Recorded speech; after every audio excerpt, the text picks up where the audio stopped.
Não há por que confundir as coisas. A salvação é pela fé. É impossível alcançar a nossa salvação por outros meios. A palavra de Deus é bem clara a respeito. Lá em Efésios capítulo 2, versículos de 8 a 10, explica muito bem a relação entre fé e obras. Qual o lugar da fé na nossa salvação e qual o lugar das obras na nossa salvação. Então vamos examinar este verso. O apóstolo Paulo fala o seguinte: porque pela graça sois salvos, por meio da fé. E isto não vem de vós, é dom de Deus. Não vem das obras para que ninguém se glorie.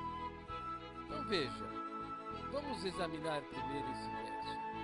Porque pela graça, a palavra graça significa um favor que não merecemos. Então, de início, é um absurdo pensar que nós possamos, através dos nossos méritos, alcançar alguma coisa de Deus. Porque Deus só age a nosso respeito, Ele só atua a nosso respeito pela sua infinita graça. Porque pela graça sois salvos por meio da fé. Por meio da fé está querendo nos dizer que é através da fé, através da sua confiança, a sua confiança naquilo que Ele realizou a seu respeito, a seu favor. Está entendendo? Veja bem, porque pela graça sois salvos. Também presta atenção numa coisa importante que eu estava deixando passar. O verbo ser aí está flexionado no presente do indicativo. Sois salvos. Eu sou, tu és, ele é, nós somos, vós sois. O presente do indicativo indica uma ação que acontece no ato e que permanece com você. Então veja, no tocante à nossa salvação, nada é futuro. Ou você tem a certeza da sua salvação agora, ou você está mal diante de Deus. Você é ainda uma alma perdida. Você tem que saber aqui dentro, do seu coração, entendeu? A certeza da sua salvação. Porque se você não tem certeza da sua salvação, a sua situação é de condenação. É de condenação. Por que de condenação? Lá na primeira carta do apóstolo João, capítulo 5, versículo 10, diz assim: quem crê no Filho tem a vida eterna. Quem não crê no Filho não tem a vida eterna. Ora, veja bem, eu tenho um óculos aqui em cima do meu nariz? Tenho. Entendeu? Eu tenho a certeza da minha salvação no meu coração? Tenho. É assim, olha, você é uma jovem, usa brinco? Você tem um brinco pendurado na orelha? Tem? Então tem.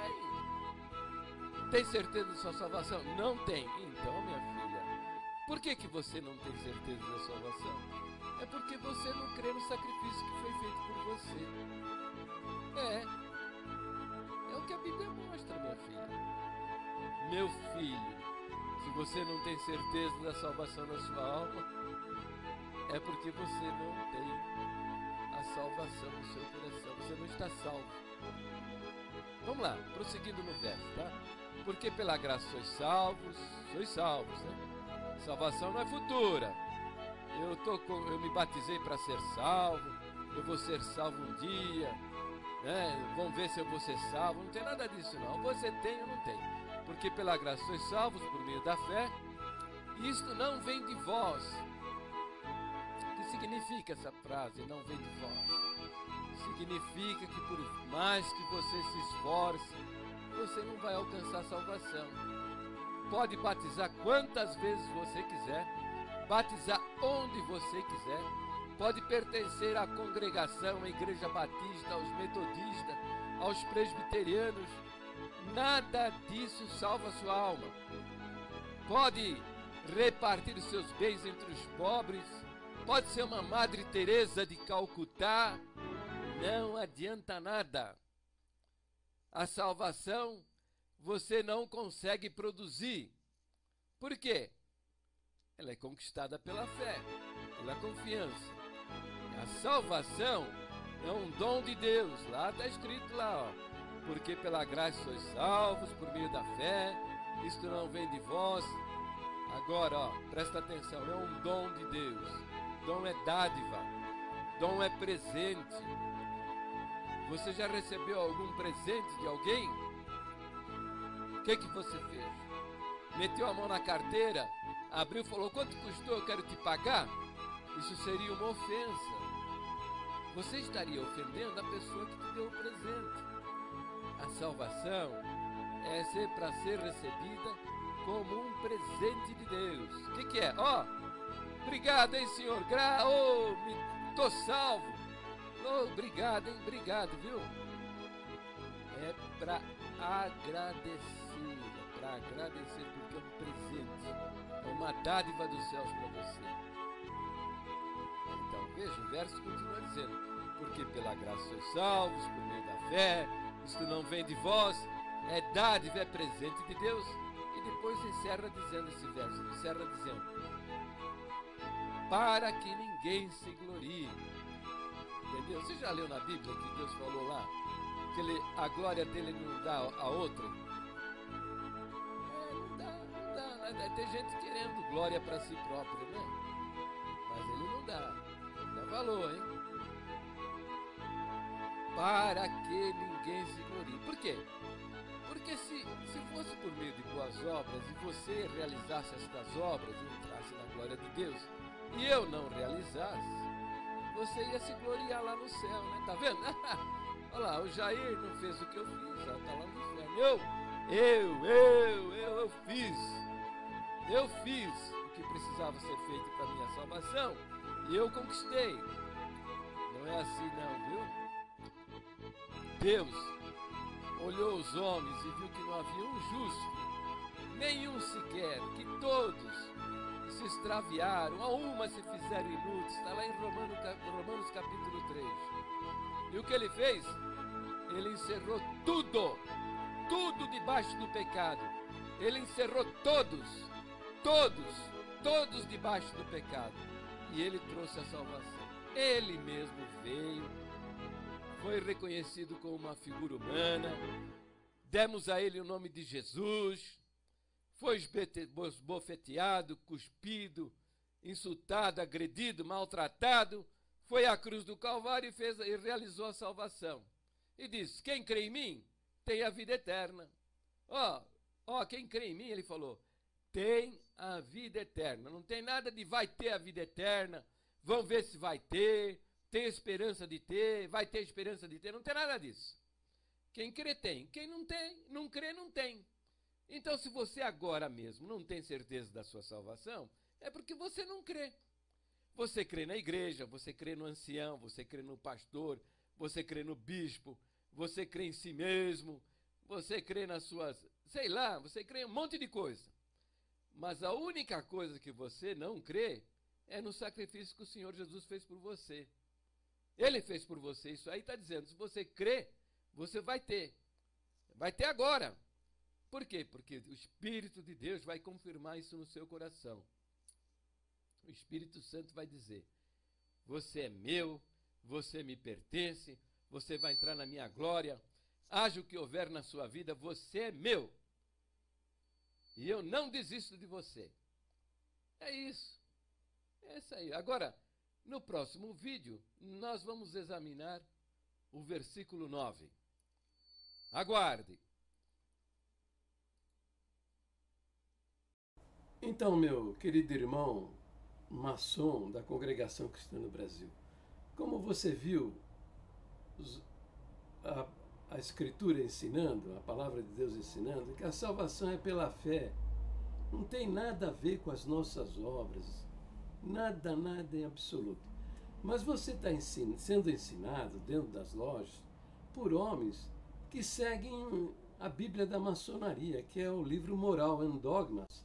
Esta é a Bíblia da maçonaria, escrita por Alberto Pike, que foi o maior doutrinador da maçonaria.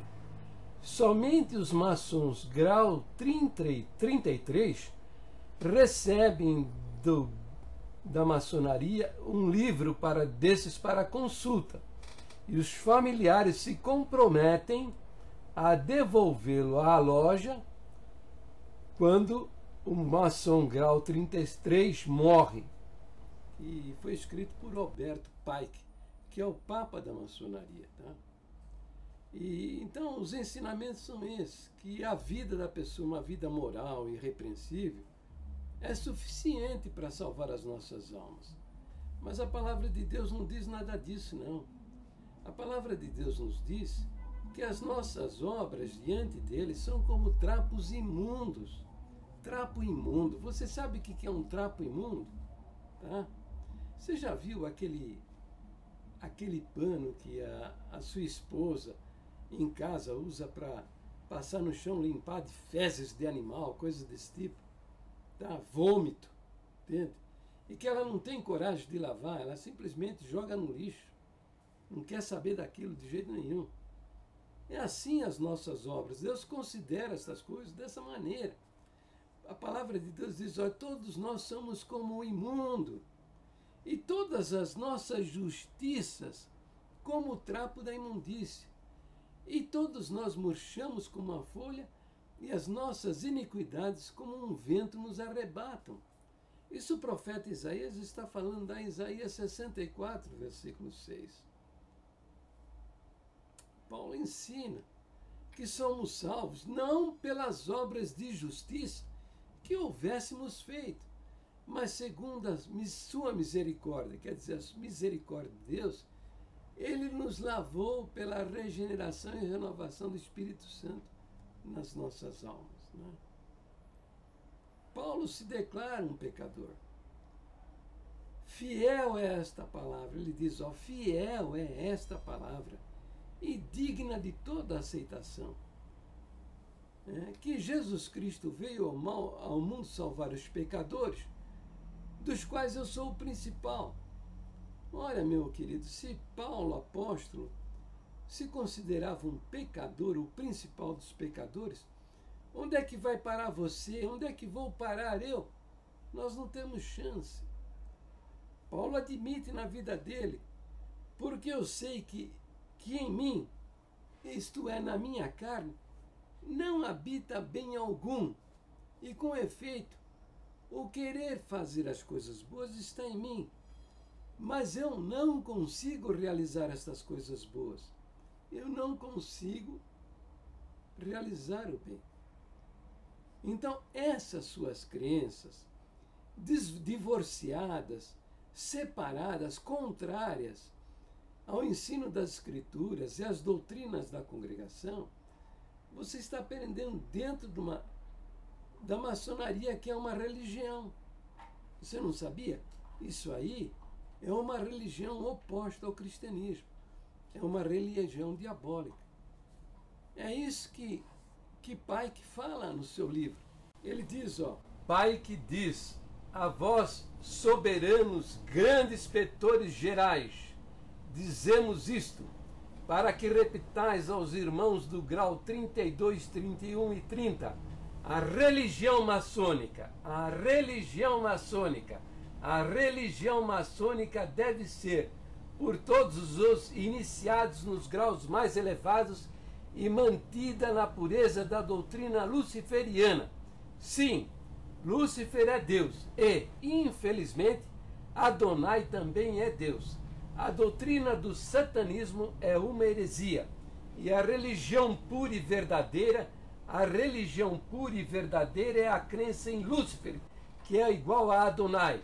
Mas Lúcifer, Deus da luz, Deus do bem, está lutando a favor da humanidade contra Adonai, o Deus das trevas e do mal. Ele diz que a maçonaria é mesmo uma religião. E não somente ele. Os maiores expositores do que é a maçonaria e da doutrina e ensinamentos da maçonaria afirmam com todas as letras que se trata de uma religião. Mackay, que é um outro maçom famoso, né? Ele é o autor da Enciclopédia Revisada da Franco-Maçonaria. Ele diz: a maçonaria pode corretamente ser chamada de instituição religiosa. E quem pode negar que a maçonaria é uma instituição eminentemente religiosa? Então, é religião porque, é claro, lá dentro se faz orações, tem cerimônias, tem rituais, tem templos que são chamados de loja. Chamam de loja, mas de fato aquilo é um templo. Fazem a consagração desses templos. Lá tem cerimônias fúnebres, tem batismo de crianças, tem doutrinas, tem código de moral, tem livros sagrados, tem altar, tem um Deus. Como dizer que isso não é uma religião? Só que isso, meu amigo, isso é uma religião diabólica. Diabólica. Veja o que está no último capítulo do livro Moral em Dogmas, que são ensinamentos só para o 33º grau passarem estes ensinamentos para os graus menores, até o grau 30. Tá? O 29, 29 daí para baixo não sabem. Isso é ensinamento para o grau, ensinamento para o grau mestre, grau 33, para ele ensinar o grau 32, 31 e o grau 30. Diz assim: a vós, soberanos grandes inspetores gerais, que são maçons do grau 33, dizemos isto, para que repitais aos irmãos dos graus 32, 31 e 30.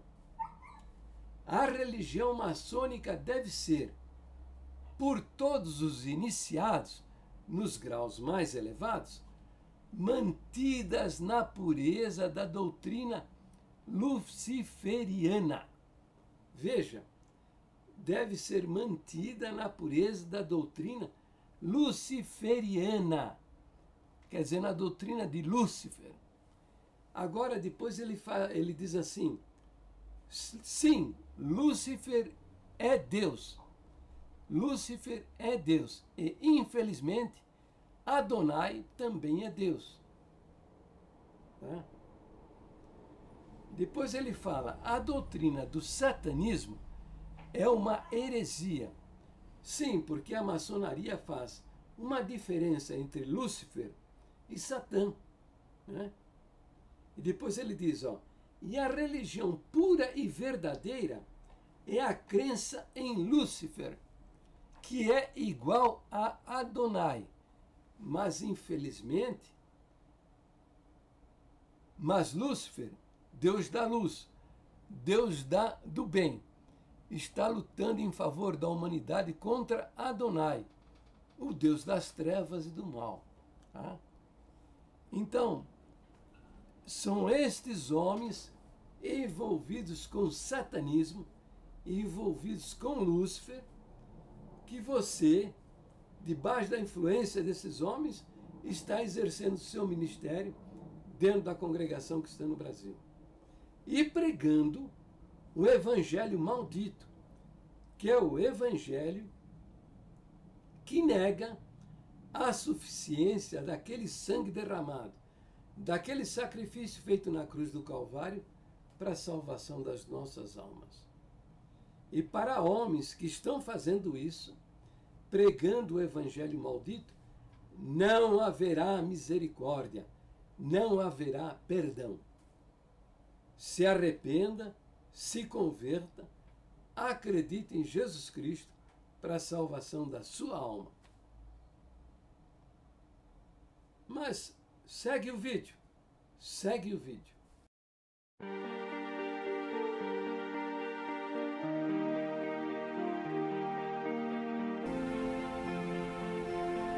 Então veja, é a presença do Espírito Santo em nós que gera as boas obras.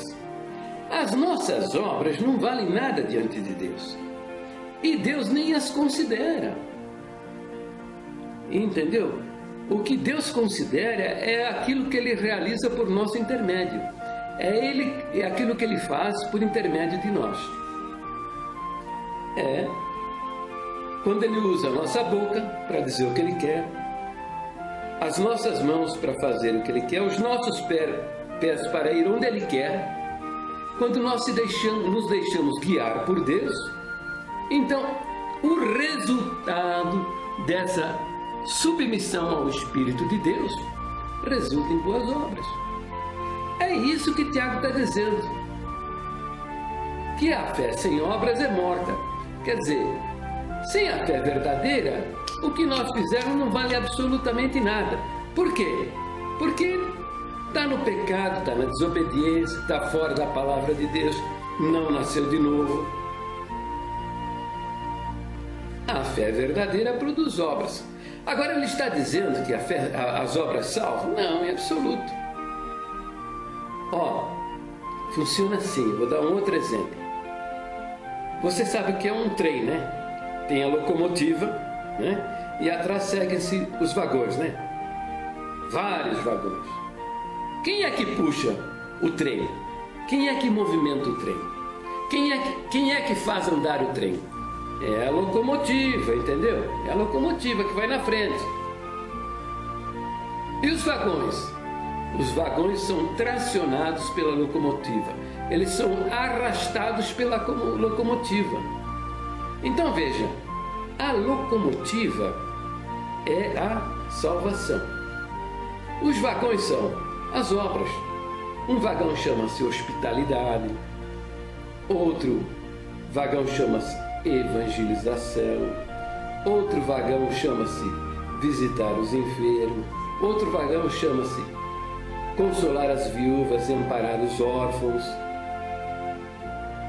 Entendeu? Não é diferente o vagão puxando a locomotiva. É a locomotiva puxando o vagão. Então, vamos ver um outro exemplo, a árvore. A árvore é a salvação. Os frutos são as obras. Entendeu? Não é diferente. A árvore é a obra e os frutos é a salvação. Não é nada disso. E essa pregação é a pregação do evangelho maldito. Por que é chamado? Paulo fala, né? Ainda que um anjo vos anuncie outro evangelho diferente do que eu vos tenho pregado, seja maldito, seja anátema. Então, esses homens aí que estão pregando salvação por meio de boas obras são pregadores do evangelho maldito. Filho, é dura a vida. O que eu vou fazer? Tem que falar a verdade para vocês. Entendeu? São pregadores do evangelho maldito. E ainda tem mais outra coisa. Estão desviados do que ensina as Escrituras, desde o Velho Testamento e o Novo Testamento, porque tanto no Velho como no Novo, o fundamento da salvação é a fé. Ou como você pensa que foram salvos os crentes do Velho Testamento? Os crentes do Velho Testamento foram salvos pela fé. Você compreende que a lei não salva ninguém? Você já entendeu isso? Hein? Você já entendeu isso, que a lei não salva ninguém? Eu estou cansado de ver vocês escreverem isso. Então como é que os crentes do Velho Testamento foram salvos se a lei não salva ninguém? A lei condena. Você acha que eles foram salvos por causa da lei? Se a lei condena? Não. Eles foram salvos pela fé, pela confiança. Confiança no quê? No Messias que seria enviado, naquele que estava prometido, que seria mandado entre eles. Passaram 2000 anos levando um cordeirinho para ser sacrificado por causa dos seus próprios pecados. Para um dia, quando João disse: eis aí o Cordeiro de Deus que tira o pecado do mundo, eles compreenderem que tudo aquilo que Deus ensinou ao longo de 2000 anos era aquele que estava ali, entre eles, que eles estavam vivendo o momento de ver o Salvador do mundo. Então eles foram salvos olhando para o futuro, confiando na promessa que haveria de se cumprir. Nós hoje fazemos diferente. Nós olhamos para o passado, olhamos para o Cordeiro Imaculado que deu a sua vida na cruz por amor das nossas almas. Nós somos salvos confiando naquele que já veio. Essa é a diferença, mas o princípio, desde o Velho Testamento e o Novo Testamento, o princípio é um só: a salvação pela fé. Entendeu? Então nós devemos ter cuidado com estas coisas, sabe? Tiago, o livro de... Não estou dizendo que Tiago não é importante, o que ele escreveu não é importante. Só que eu estou dizendo o seguinte: tem muita gente olhando os escritos do apóstolo Paulo, olhando o que escreveu o Senhor Jesus,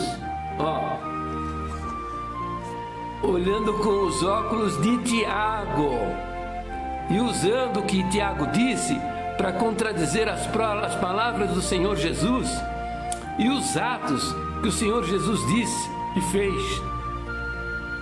Tem que tirar esse óculos aí, e pegar outro óculos, o óculos do Senhor Jesus, dos apóstolos, e examinar o que disse Tiago.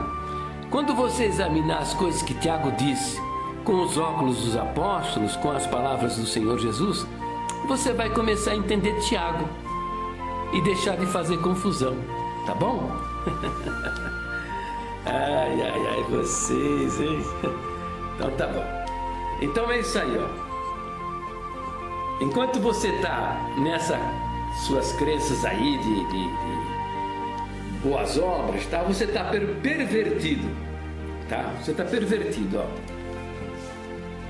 das doutrinas das Escrituras. Você está pervertido do ensino do Senhor Jesus, está pervertido do ensino dos apóstolos, você está pervertido das doutrinas da sua própria igreja, que diz claramente lá no 5º ponto de doutrina que a salvação é somente pela fé. E você também está pervertido do ensino do irmão Franciscão, porque o irmão Franciscão confessa, olha aí, vou até tirar o chapéu. O irmão Francisco confessa o seguinte, deixa eu ajeitar aqui o vídeo. O irmão Francisco confessa o seguinte: que ele fora salvo 12 anos e 9 meses antes do seu batismo por imersão. E olha, com aguinha na cabeça. Não é lindo isso? É lindo, rapaz, eu acho lindo. O irmão Franciscão também, leia lá o testemunho dele, hein? Para não dizer que eu estou mentindo, hein? Ele disse que a esposa dele, a irmã Rosina, quando ele casou, ela já era, quando ela batizou, ela já era salva 12 anos antes de ser batizada por imersão. Quer dizer, salva de que jeito? Lá no meio dos presbiterianos,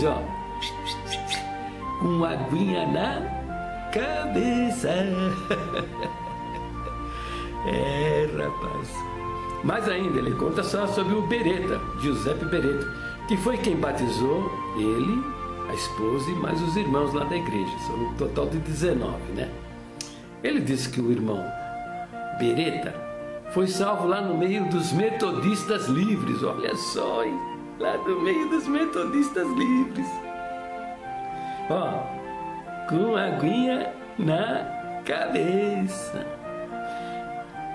Batizou-se por imersão 5 anos depois, 5 anos. 5 anos depois de salvo, e se batizou por imersão. através do batismo feito por um irmão que nós não sabemos nem quem foi, que era o irmão da Igreja dos Irmãos, né, que batizou o Bereto.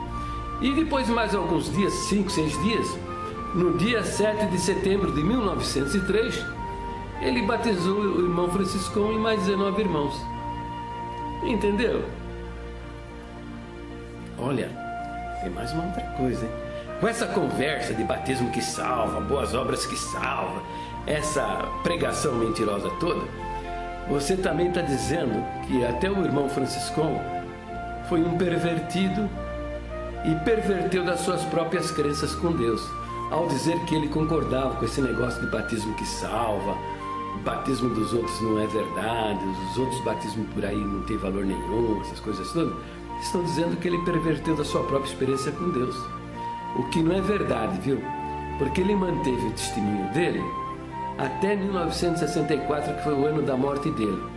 Quer dizer, se eventualmente, depois da fundação da congregação, ele tivesse chegado à conclusão de que o testemunho dele estava errado, ele ia denunciar isso, ele não ia permitir a publicação do testemunho dele. Ele ia dar um outro testemunho.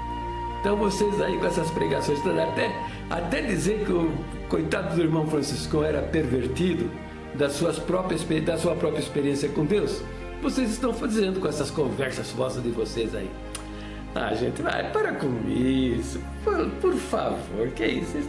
Vocês estão por fora, meu amigo. É muita mentira, para. Vocês não estão vendo que é muita mentira isso daí? É muita mentira.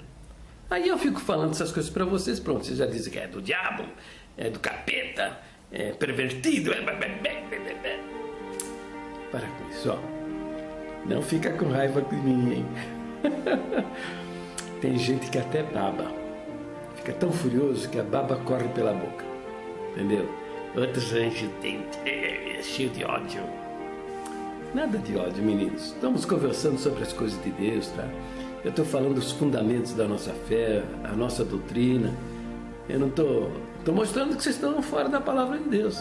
Então, nada de odiar. Ora a Deus por mim, viu? A palavra de Deus diz assim, ó, orai pelos vossos inimigos, amai os vossos inimigos e orai por aqueles que vos perseguem.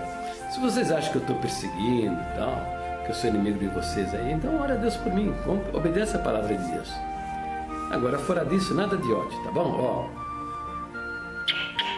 como sempre, beijinho nas bochechas e fica na paz de Deus no precioso nome do Senhor Jesus. Bom? Tchau.